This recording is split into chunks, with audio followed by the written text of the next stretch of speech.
Good afternoon, everybody. I'm Sarah. I'm the Real Simple Mama. This is a ton of basil, and I'm going to show you really easy ways to propagate herbs for free so that you can make more plants.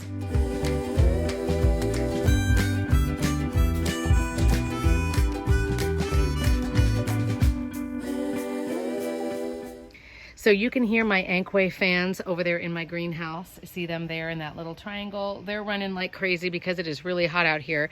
But I've wanted to do this video for a while. Now on my All Things Green playlist, you'll be able to see all kinds of things about outdoor plants, indoor plants, succulents, herbs, all kinds of stuff. So we're going to talk today about some herbs that you can propagate for free. Now, propagate is a big fancy word that basically means you can make more plants without having to go buy more plants or plant more seeds or anything like that. There are some herbs who are really, really easy to propagate, and I'm going to show you a couple of different steps that I do. First thing you're going to want is to find an herb that you want to propagate. Now, some that are easy to propagate for me, the easiest is basil, which you see right here. All of these basil pots, all of these basil plants came from one. And over time, I've gotten them to multiply and multiply and multiply with only buying one plant in the very beginning. The other favorite that I have, I don't have any babies to show you right now, but is mint.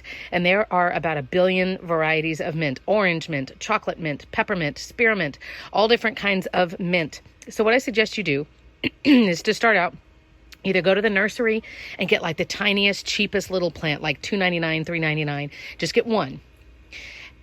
The balance out of this process is that it's going to take time, obviously, for you to get this many plants. I have these huge, let me show you. See the black? I have the huge like soil bags, like I don't even know what else to call them. They're like cloth pots. And I have 2 more of these full of basil in my chicken run because it's another plant that's really good for my chickens. But if you have the time, you'll end up saving a lot of money and you can just keep making more plants for free. So you're going to want to look at, again, my favorites are basil and mint.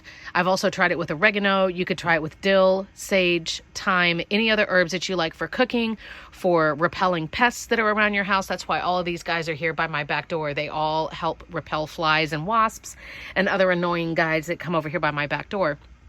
And so you're going to start by finding a healthy plant and you're going to cut off some stems. Now, I suggest don't just do this once, do this like 3 times. And that way, in case one of them doesn't make it, you've got some backups. The other thing you're going to look for, and then I'm going to show you exactly how I snip them and how I put them in water and everything. This is all the same basil plant. As I zoom in here, okay? See how this stem is woody? Like it literally is hard. It's turned brown and it's woody. And then this one is green. You're going to want to cut from green stems.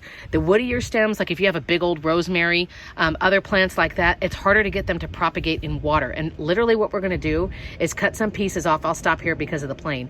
But we're going to cut some pieces off, literally just stem pieces. We're going to prep them. We're going to stick them in a cup of water and that's it. Watch. All right, so here we are with all of my cuttings, and I did 6 because I have 2 little containers, and that way I'm going to do 3 each. Again, this has a very high success rate, but just in case, I mean, why do 1 when you can do 6, right? So a couple of other tips really quickly. This is also going to help. I mean, you can tell these plants are obviously really suffering that I just cut 6 pieces off. Look, you can't even tell, right? And so it's going to help make this plant grow back more thickly. That's why these guys are so bushy, because I keep chopping them.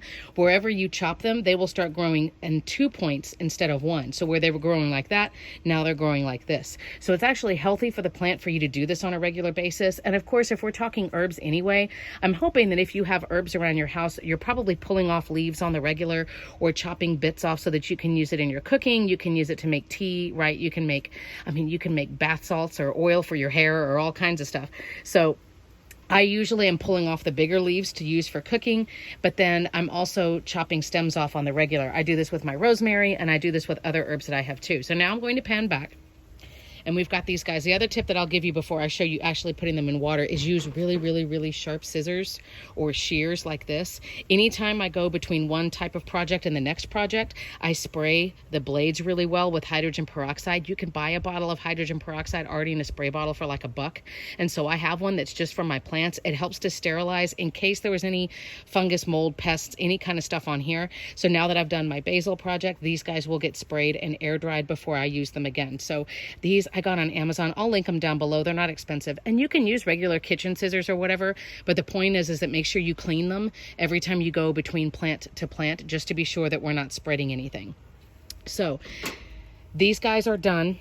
I've got my little glass jars. These are repurposed Costco dessert jars that, I mean, the dessert was fine. I don't even remember what it was, but I saw it in the store and I was like, ooh, more jars. So you can use, you know, jars, plastic pasta jars, you know, I actually use from like ground cinnamon or ground herbs or whatever. I save those jars. You can use whatever. It doesn't matter.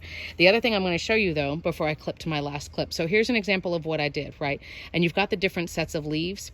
You're going to want to pop off all these lower leaves all the way to here, because anything that's in the water, the basil will have roots coming out of that. Not just here at the very bottom where I cut, but all up and down here. I don't need these leaves, these lower leaves in the way, because they're going to end up under the ground when I eventually put these guys into their own pot. So I'm going to pop off all of these lower leaves. It'll also help it sit better in the jar. Use these leaves for something. You know, I can go throw them for my chickens and put them in the chicken food. I can put them in the nesting boxes.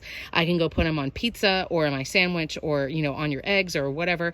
But get the lower leaves out of the way so you've got a pretty decent stem. I usually make my stem at least 3 or 4 inches tall. And again, that depends on what container you're putting it in. And then I'll go ahead and show you. I'll have these bottles all over my house. This is RO water. You only want to use RO or filtered water with your little propagation guys, just so it just helps prevent mold and stuff like that. If you have to use your tap water or your city water, fill a container, leave it open and let it sit out for like 24 hours. And that'll help neutralize some of the crap that's in your tap water. And then this has a little tiny squirt of Happy Happy Houseplant. Yes, that's the name of it. Happy Happy Houseplant is the liquid fertilizer that I use for all of my house plants. That's not an affiliate link. I pay full price for it. I'm a paying customer, but I love their stuff and it's super easy to measure, and I drop it into every single watering. So you don't have to remember which time of the month that you fertilize or whatever. I just do it in all my watering. So even though these guys are eventually going to live outside in pots, right now I'm going to baby them and give them the best of everything. So let me show you what they look like after I've taken all of the extra leaves off and they're in their little jars and they're ready to go. So all the lower leaves are taken off, so I have plenty of stem room. It helps when you make all of your cuttings about the same size with about the same amount of open space at the bottom. Doesn't it look so pretty? Okay, now a couple of things, particularly about basil, but with any herbs in general. Again, this is called water propping or water propagating. You can honestly, it's a little bit of extra work, but you can keep these guys living and growing like in your kitchen or in your house in water indefinitely. You do have to make sure that you always add some kind of additive to the water to give them some nutrients, because they're not getting it from the soil. A couple of other things. The goal right here is for us to make more plants, right? So our focus is on the roots. Some of these leaves, and honestly, it's like 95 out here right now. So some of the leaves have already wilted and they've been, you know, removed from the plant for like less than 10 minutes. Don't worry about what the leaves look like. The plant only has enough energy to focus on one thing at a time. And I have another point I'll explain here in a second. So if your goal is, I really want you guys to make good roots because I want to make another plant, then the leaves are going to suffer because the plant is like, oh geez, I can't do both. I'm going to choose. Well, this piece of the plant, this cutting, doesn't want to die. So it's going to focus its energy on making roots, but that means these leaves may suffer. They may wilt, they may brown, they may die and, you know, fall off, or you could just take them off. Don't worry about that because there is work going on behind the scenes. Okay, so don't freak out if some of these leaves don't look great. You didn't cut this off for the leaves. You did it to make another plant. The other thing is about basil, when we're talking about how much energy the plant has, let me see, where is that cutting? This guy. This is on basil in particular, but some other herbs as well. I know sage and dill, for example, are notorious for doing this. Mint also. You see how this has like this funny little thing that's not really a leaf? That's the beginning of a bloom. Basil has stacking blooms, so they grow up like this, a flower and a flower and a flower on a flower stalk, and they're white. You don't want your herbs to flower. This guy, I was pinching blooms off of my basil the other day on a lot of herbs, but I'm going to use basil as an example. You don't want them to flower. Where are you? You don't want them to flower because just like we were talking about, the plant has a finite amount of energy, right? So it has to kind of choose, what am I going to put my energy into? Because I don't have enough energy to do everything at the same time. If your herb starts to flower, it's good if you're leaving it outside for the pollinators because now they've got blooms, but it will ruin the taste of your herbs. So if I let that plant completely flower, all of the leaves on that stem will get bitter. And it also, if you think about your plant, it can live for years like this, right? And we harvest the stems and then it keeps going, and we pull off the flowers and it keeps going. And it can just live for a long, long, long time in that cycle. If you let it flower, it's going to hop out of that cycle and it's going to start the beginning of the end of its life cycle, if that makes sense. The leaves get bitter, the flowers continue to bloom, and once that flower stem is completely bloomed, the basil will die. So for propagating, or just for your plants in general, literally take your thumbnail and pinch off. You don't have to pinch off like all the leaves and everything. Just pinch off that bloom. It comes right off. And that tells the plant like, no, no, stop it, right? Like you're training your cat and you get a squirt bottle. I don't want you to focus your energy on flowering because then you're going to die. Now, again, if you've got wild herbs outside, like I have so many basil that I have made that I leave some out for the pollinators, knowing I'm not ever going to eat from this plant. It doesn't really matter to me if it flowers. But if you think about it, obviously that is a different purpose for that plant. So definitely leave some guys for the pollinators. Let your rosemary flower, let some of the other guys flower, but you have to be cognizant of the fact that if it is completing the flowers, not like I just pinched off that little bit, but if I let all of that flower stalk form and all of those white blooms actually go through the entire like blooming process, number one, the herb is going to taste terrible. It's going to be bitter. And number two, that plant is going to die because I have let it jump out of this like endless perpetual cycle. And now I've said, okay, now I want you to finish your life cycle. So again, be cutting off basil or your other herbs on a regular basis. Again, mint is really good with this because it's built very similarly to basil. You could try it with sage, dill, thyme. I personally have not had good luck doing it with oregano or with lavender or with rosemary because they are woodier. They have that woodier stem to them. But this is a really cheap, quick, easy, and fun way for you to create more herb plants for free. So I hope that that's been really helpful. Thank you for sharing this out and for subscribing. Again, I've got that All Things Green playlist here that I'm sharing with you right here.